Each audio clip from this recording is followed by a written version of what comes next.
TV has some exclusive polling on that eventual return. And a new poll from Nanos research conducted for CTV's Power Play found that a majority of Canadians are opposed or somewhat opposed to allowing students who refuse a vaccine to return to class. So should the COVID-19 vaccine be made mandatory for in-class learning? Let's bring in Nick Nanos, the CEO of Nanos Research. Hi, Nick. How are you doing? I'm fine. What did you find out in that poll? You know, you talked about a roller coaster ride, Joyce. I think you should have added white knuckle to that for parents and for students over the last year. In the new Power Play Nanos survey that it's just being released right now, when we asked Canadians whether they supported or opposed allowing students that are not vaccinated to go back to school in person, you can see that 6 out of every 10 oppose or somewhat oppose, and only 35% or 34% that is support or somewhat support. But what's interesting, Joyce, is there's some significant variations depending on which generation you ask.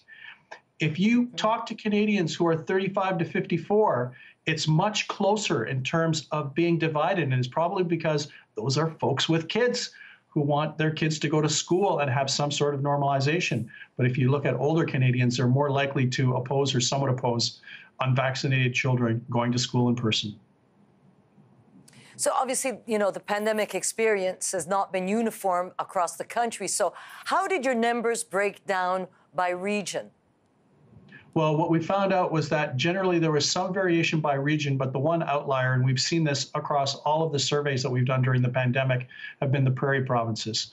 The prairie provinces have been most likely not only to be anxious about what I'll say the pandemic and the federal response and being unhappy with that, they're least likely, what I'll say, to support any kind of blocking of individuals from going to school. So they would be the one outlier. But you know, beyond the prairies, the biggest and probably most important number is that parents are probably divided. That means that come next September, it could be very awkward. There could be friction. There could be disagreement. And there could be some uncertainty where there are parents who really want to make sure that the kids are all vaccinated, and other parents that might not be 100% in terms of making that mandatory for any student to attend school in person. I'm imagining the debate that will start happening in August over this issue if some kids go back to school and they're not vaccinated. Nick Nanos, thanks for taking the time to talk to us. Have a great weekend. You too. Bye-bye.